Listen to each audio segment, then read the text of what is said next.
अस्सलाम वालेकुम, मैं आपका होस्ट हसन शहबाज। आप देख रहे हैं वॉइस ऑफ पाकिस्तान डिजिटल।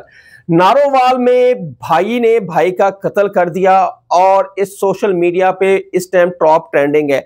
और ये वो घर है जिस पर दर्जनों एफआईआर दर्ज हैं, जिनकी एक नहीं दो नहीं कई दुश्मनियां हैं। और वो दुश्मनियों में जब खत्म हुई तो फिर भाई ने भाई की जायदाद की खातिर कत्ल कर दिया। कत्ल किया है या नहीं किया, क्योंकि शाहिद चौधरी साहब को उन्होंने इंटरव्यू दिया है कनाडा से, एक भाई जिस पे इल्जाम लग रहा है कि इमरान भट्ट का जो कत्ल है वो कुग्गी जमान उर्फ कुग्गी ने किया है, लेकिन उन्होंने डिनाई कर दिया है कि मैं इस कत्ल में मेरा हाथ कोई नहीं है। लेकिन शाहिद चौधरी साहब से पूछेंगे, उन्होंने क्योंकि बेटे का भी कर लिया, इमरान भट्ट के बेटे का भी, और जो जमान कुग्गी का जो इंटरव्यू उन्होंने किया है उसमें कितनी सदाकत समझते हैं। अस्सलाम वालेकुम सर।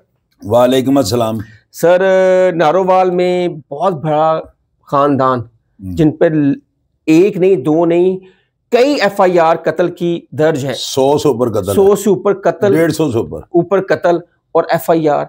क्या ऐसा बात बनी कि भाई ने भाई की जान ले ली और एक अड्डे बस स्टैंड से?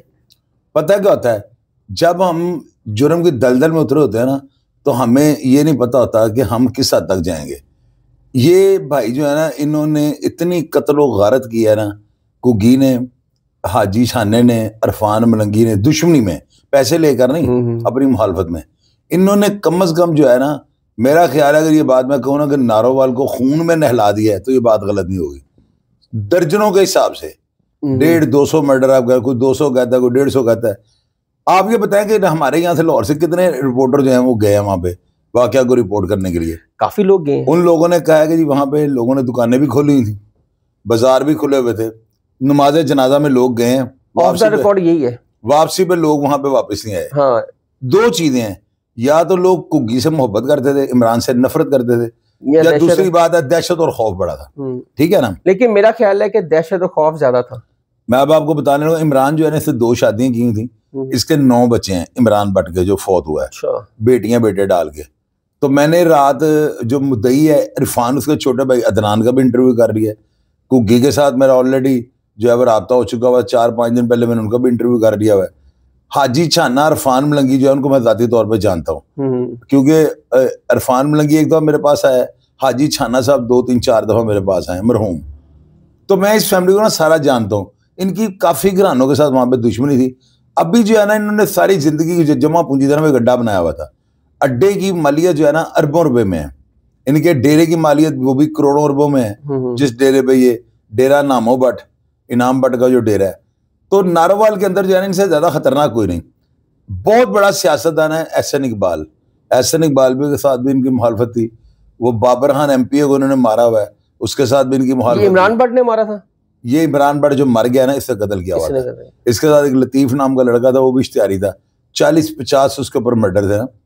तो कितने कत्ल किए होंगे दुश्मनी में दोनों साइडों से? दोनों साइडों से 200-300 बंदा मरा हुआ। और इनके दोनों साइडों से? दोनों साइड इतना आया। 2-2.5-3 पुलिस तब सोई होती थी इतनी? और यार पुलिस को, शबाद, ये पुलिस को कुछ भी नहीं समझते थे। अच्छा, पुलिस का क्या चक्कर था वहां पे? इनके पास वो दूरबीन नहीं जिसमें पुलिस नजर आती हो। मंशा डक, साबर जट, ये सारे जो थे इनके शिगिर्द थे, हाजी छाने वगैरह के। हाजी छाना जो है ना, इसका नसीबाबाद के अंदर लंडी कोतल में इनके डेरे थे अपने, बहुत ताकतवर। यानी कि आप यूं समझ लें, हमारे लाहौर में जो है ना चूरन चटनी बदमाश हैं सारे, जिसका भी नाम लें आप। ये हैवी सौदे थे, जिन बाबे थे, जिन तीफी और गोगी से भी।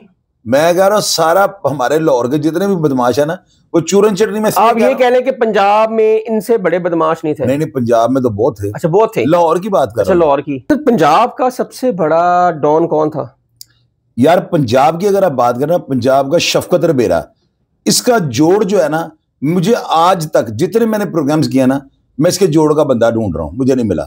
ये उससे थोड़े से कम, बाकी पंजाब से थोड़े ज्यादा थे, हाजी छाना और इरफान मलंगी। क्योंकि शफकत रबेरा जो था ना, वो भट्टियों के अंदर अपने मुखालिफिन को फेंक देता था। और रावी की पट्टी का जो है ना, रावी का उसको किंग कहा जाता था शफकत रबेरे को। तो ये जो दोनों भाई है ना, इन्होंने शफकत रबेरे का रिकॉर्ड तोड़ दिया हुआ एक हिसाब से, क्योंकि इनके ऊपर जितने मर्डर थे ना, इतने शफकत रबेरे पे नहीं थे। अब आप ये देखें, ये इमरान भट्ट जो है ना, इसने मारा था बाबर खान को, और ये इस वजह से कहता था कि मैं सबसे ज्यादा बड़ा बंदा मैंने मारा हुआ है। तो मैं जो है ना बस जदाद पे काबज हुआ था, सांप बना हुआ था। इसके सांप बनने की वजह से इसके भाई कुगी ने इसको मरवाया। और लेकिन उसमें तो इंटरव्यू में, आपके इंटरव्यू में तो वो डिनाई कर रहा है कि मैंने नहीं मारा, हमारी बहुत सारी दुश्मनी है, किसी ने उठ के मार दिया होगा। लेकिन आप ये समझते हैं कि ज़मान उर्फ कुगी का ही हाथ है? समझदारी, मुझे यकीन है, समझते होने वाली कौन सी बात है, सही बात है, मुझे यकीन है उससे मरवाया हुआ है। लेकिन ऑन एयर तो नहीं बंदा ही बात है मैंने मरवाया। तो बाकी कुगी सब में से खतरनाक है। कुगी जो है ना, ज़मान कुगी, वो उससे इंटरव्यू में नहीं देखा, उन्होंने कहा मैंने क्या पुत्र उस्ताद नहीं अज करी जाता। ऊपर से उसने कहा कि मैंने से 800 करोड़ रुपया जो है ना जापान में दिया है। 800 करोड़ का मतलब 8 अरब रुपया होता है, तो वो हम होता है, तो वो 800 करोड़ अरब, वो इस तरह की बातें हैं वहां पे। तो आप अंदाजा लगाए ना, मैंने आपको कहा लाहौर के अंदर चूरन चटनी बदमाश है ज्यादा मैंने समझ लो 90%, 90%। तो ये अजीबो गरीब मखलूक थी, इनको आप लाहौरी, क्योंकि लाहौर वाले चूरन चटनी मैंने क्यों कहा, एक बंदा मारते हैं बाकी बच जाते हैं, वहां पे तो 20-20, 18-18 बंदे के हाथ से। आप इमरान भट्ट की फैमिली से कोई आपसे राब्ते में है कोई इंटरव्यू में? उनका बेटे का मैंने इंटरव्यू किया ना, इरफान से छोटे अदनान का। अच्छा। वही रात को लगेगा। तो क्या कहते हैं उन्होंने? यही कहा कि जी ज़मानत आया जो है ना, हम इनके साथ लड़ नहीं सकते, तो हमें जो है ना तहफ़्फ़ुज़ात हैं, हमें यह है कि हमारे साथ अगर सुलह होगी ना तो हमें मार ना दिया जाए, हमें नुकसान ना पहुंचा दिया जाए। तो आई होप, मुझे उम्मीद है कि इंशाअल्लाह ताला ये सुलह हो जाएगी। देख लीजिएगा आप, ज़मान कुगी जो उसके ऊपर ईमान है, ईमान जो है ना, इस लफ्ज़ की सजा नहीं है कानून में, हम मशवरा का लफ्ज़, ईमान ही होती है कि आपका भाई है, मैंने आपने उसकी ईमान पे बंदा मार दिया, तो क्या भाई घर बैठे हुए गुनाहगार हो गया? ईमान का लफ्ज़ जो है ना, ये सजा के ज़िम्मे में नहीं आता। ईमान में बड़ी लचक, वो अब सुलह करने के इरादे में है दोनों फैमिलीज। यार सुलह हो जाएगी, ये तो ज़मान कुगी आज लाहौर आज आ जाए नारोवाल, तो बच्चे खत्म, बच्चे नहीं भी बोलेंगे, बच्चे एक्शन कोई नहीं लेना चाह रहे, पुलिस भी नहीं पकड़ेगी, बच्चे एक्शन नहीं लेना चाह रहे, अपने बाप का बदला लेना चाह रहे, नहीं लेंगे बच्चे। और ये जो इंटरव्यू दे रहे हैं लोग, ये कौन है? कौन लोग? ये जो जाके कुछ लोग वहाँ हमारे भाई गए ना, कुगी ने इंटरव्यू करने में क्या हमारे दो दोस्त गए वहाँ पे, मेरी बात सुने ना, वो इंटरव्यू नहीं दे रहे हैं लोग वहाँ पे, मोटे मोटे जो बैठे हैं। हाँ, वो कौन है सर? मैं आपको कुगी के इंटरव्यू के एंड में उससे क्या कहा, यही कहा है उसने, कहा उन्होंने कहा तुम पता फिर की होना है, तो बात समझ गया, उन्होंने कहा कुछ भी नहीं है, नहीं उसने ये कहा है वादे लफ्ज़ों में, उसने कहा जो बंदे बाहरों आकर अपनी दुकाना खोल के बैठे ना, इन्होंने पता फिर की होना है, यानी बाकी बात समझ है ना, कंगले, यानी उसने क्या कहा, कुगी बड़ा सेंसिटिव आदमी है और वो अरब खरबपति आदमी है, खरबपति। तो उसका भाई जो है शहजाद भट्ट, रात उनके साथ मेरी बात हुई है, आउट ऑफ द वे वो बातें वो होती हैं वो जो मेरे से कॉन्फिडेंस लेवल में करते हैं, और यही तो मेरी बातें जो लोग पसंद करते हैं कि मैंने जिसका इंटरव्यू करना है उसको बता के करना है, अदरवाइज मैं किसी का एक लफ्ज़ भी रिकॉर्ड नहीं करता। बातें होती है मेरे सबके साथ, तो मेरे साथ वो भाइयों की तरह खुल के बड़ी बातें कर रहे हैं। भाई साथ हैं, ज़मान कुगी के साथ है, तीनों भाई साथ हैं, रिजवान है, ज़मान और शहजाद है, तीन ही तो भाई हैं। अच्छा, बाकी तीन मर गए हैं। अब आगे जाके क्या देख रहे हैं इस कत्ल के बारे में, केस में, कि सुलह हो जाएगी? यार सुलह, फिर वही बात अब कर रहे हैं, ज़मान कुगी आज आ जाए, कुछ किसी ने ना पुलिस ने पकड़ना ना बच्चों ने उनकी शिकायत कर रही है, सुलह ही सुलह है, इसकी कोई जरूरत, पर्चा है ही कुछ नहीं, पर्चा ही कुछ नहीं है, तो फिर सुलह किस चीज की? तो ज़मान कुगी वैसे बड़ा मेंटल टाइप आदमी है, सीधी सीधी बातें करने वाला झटका बंदा है, उसके अंदर मैंने तो कोई वाल फ्रेम नहीं देखा, मुझे तो ऐसे आप उसका इंटरव्यू खोल के देख लें। इस टाइम इनकी कितनी दुश्मनी है अभी तक? दुश्मनी सारे नारोवाल के साथ है उनकी, सारे नारोवाल के साथ, सारे नारोवाल के साथ। कोई 2-3 कोई ग्रुप है, आप बता सकते हैं? यार उनके ग्रुपों को मैं कितनी तफसील आपको बताऊं, 5-6 तो घर मैंने आपको बता दिए। ये बाबर खां का घर है, ये जो हमारे एहसन इकबाल साहब है माशाल्लाह, इनके साथ इनकी दुश्मनी है, वहां पे हर घर के साथ इनकी दुश्मनी है, हर ताकतवर बंदे के साथ। तो ये नहीं तो किसी की आड़ में, वो कुगी की आड़ में किस मुखालफों ने फायदा उठा लिया हो? नहीं मरवाया कुगी ने। अच्छा, हाँ ये बात मैं क्यों झूठ बोलूं? नहीं, आपकी बात तो मरवाया कुगी नहीं है। अच्छा, इतना बड़ा अटैक मुखालफ नहीं कर सकते, मुखालफ नहीं कर सकते। अच्छा, कुगी ने अपने इंटरव्यू में ये बात की है, मैं अंडरवर्ल्ड की बातों को समझता हूँ। मेरे बड़े अच्छे दोस्त हैं मियाँ बिलाल, उन्होंने एक पॉइंट मुझे दिया, उन्होंने कहा यार शाही साहब बात देखें कि वो हाजी जो है ना कुगी, उसने क्या कहा है, वो कहता है कि पुलिस जी ना पठाना के पिछे पई है, पठान गार्डा के पिछे, तो जो पंजाबी गार्ड थे उन्होंने चेक क्यों नहीं कर रही?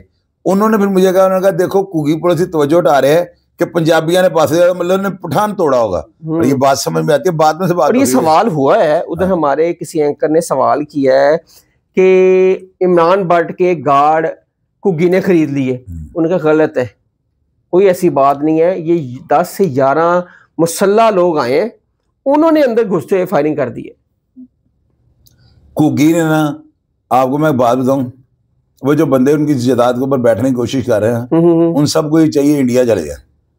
क्या कहा मैंने आपको? नहीं तो इमरान भट्ट जैसा ही हाल है। मैंने क्या कहा? इंडिया चले जाए, इंडिया चले जाए, बस। अगली बात ना पाकिस्तान को लिए अच्छा नहीं। अगली बात आप मुझसे ना पूछें। मैं आपको जो बात बता रहा हूँ ना, कुगी ने जिन बंदों को वार्निंग दी है ना कि यार आप लोग जो है ना बंदे से पुत्र बन जाने, तो फिर तन पता क्यों होना है। इस बात का मतलब ये है, जो बंदे उनकी जमीन जायदाद पे नजर रख के बैठे हुए ना, वो फौरी तौर पे घर ना जाएं, ट्रेन में बैठे इंडिया चले जाएं। कैसी बात आपको मैंने बताई है। और इस खानदान को मैं जानता हूँ, ये नहीं स्पेयर करने वाले। अच्छा, मैंने हाजी शाना साहब से एक बार पूछा, मैंने कहा जनाब हाजी साहब कितने बंदे मार देते रहे? वो कहते मैं किसी ने मारना है, तो कुरान चले ना किसी ने मारता है ना किसी को मरता है, तो अल्लाह ही मारता है। तो मैं कहा राइफल तो तुम चलाते हो, कहते अल्लाह के हुक्म नहीं चलाने हैं। अच्छा। जिस तरह के ज़हन के मालिक हैं सारे, फ्री हैंड उनका कोई, वो कहते हैं अल्लाह ताला ने तो हुक्म नहीं जाकर बंदे मारने हैं। या उनके ज़हन में ये कॉन्सेप्ट बन गया हुआ है। जालिम थे। जालिम कैसे कह सकते हैं आप? वो अल्लाह ताला, वो उनके ज़हन के अंदर अकीदा ये बन चुका हुआ है कि हम तो मार ही नहीं सकते। नहीं, उनका अकीदा हम आप लोगों का, मेरा तो नहीं है ये। वो आप अपनी राय अपने पास रखे ना। उनका एक अपना अकीदा है जिसपे वो अमल करते हैं। वो कहते हैं ना कोई मरता है ना कोई मारता है। हम नहीं कहते कुरान में लिखा हुआ, तो बात तो जेन्युइन है ना, इस बात में तो हम नहीं मुकर सकते। तो मैं कहा सर राइफल तो तुम चलाते हो ना, कहता अल्लाह का हुक्म ना होवे तो पता नहीं चल सकता। सानू अल्लाह मियां कहता राइफल चुको जाकर बंदे मार दो। उनका ज़हन कॉन्सेप्ट इस तरह का, उसमें आप कैसे क्या करेंगे मुझे ये बताएं। वो बंदे जो है ना, वो तीनों कुगी और ये बड़े असूलों वाले बंदे हैं, असूल परस्त आदमी है। जिसको इन्होंने धमकी दी है इन्होंने मार दिया। अच्छा, अब उनकी हिस्ट्री पढ़ के देखें। और मजे की बात आपको बताऊं, आज तक इन्होंने किसी बंदे को भी चैलेंज किए बगैर नहीं मारा हुआ। ज्यादातर बड़े बड़े ताकतवर बंदों को, बाबर खान को इन्होंने चैलेंज किया था, 10 दिन नहीं जिंदा रहने नहीं, तो इन्होंने तीसरे चौथे दिन मार दिया। मरवाया या मार दिया इन्होंने। बहुत खतरनाक है वो, मैं आपको बता रहा हूँ ना, मैं झूठ तो नहीं बोल रहा हूँ। तो ये वालिद साहब भी नामुला, बट वो भी बदमाश थे। गुंडे। अच्छा, बड़े, वो इतने बड़े गुंडे नहीं थे। वो यानी उनका एक बड़ा रसूख था। गुंडा भी खैर नहीं, आप कह सकते सियासतदान टाइप थे। सियासतदान नहीं थे, असर रसूख वाले आदमी थे, यूं कह लें आप। अच्छा, बासर आदमी थे। तो क्या उससे कहते बेटे सारे एक से बढ़ के एक है, नैले पे दल है, सारे एक से बढ़ के एक। अच्छा, इमरान भट्ट भी यही था। शहजाद बैरिस्टर बन रहा है। और वो जो कुगी है उसके जापान के अंदर लोगों ने मुझे बताया कैश एंड कैरी है उसकी, जापान के अंदर टेक अवे है, रहते वो कनाडा में। सही, हाँ जी। नाज़रीन, ये थे हमारे साथ शाहिद चौधरी साहब। आपने इनकी सुनी, आप कितना मुतफिक हैं? कमेंट सेक्शन आपके लिए, अपनी राय का इस्तेमाल जरूर कीजिएगा। तब तक के लिए हसन शहबाज को इजाज़त दें। अल्लाह हाफिज़।